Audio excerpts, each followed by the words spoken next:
বাংলাদেশ জামাত ইসলামী আনোয়ারি ভাইয়ের পক্ষ থেকে লাল গোলাপি শুভেচ্ছা। আনোয়ারি ভাইয়ের পক্ষ থেকে, রবিউল্লাহ ভাইয়ের পক্ষ থেকে লাল গোলাপ শুভেচ্ছা। শাহজালাল চৌধুরীর পক্ষ থেকে লাল গোলাপ শুভেচ্ছা।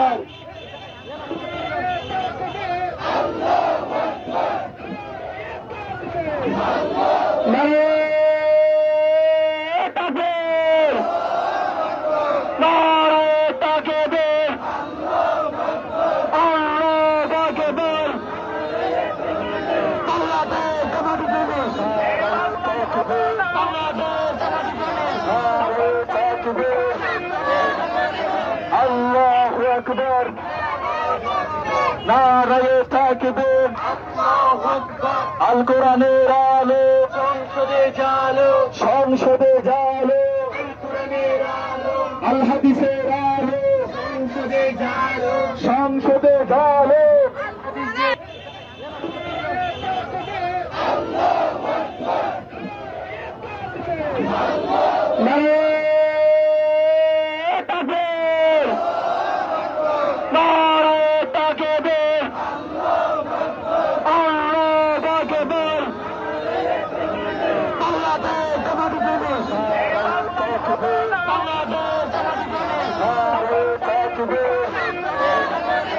আল্লাহু আকবার, নারায়ে তাকবীর, আল কোরআনের আলো সংসদে জালো, সংসদে জালো।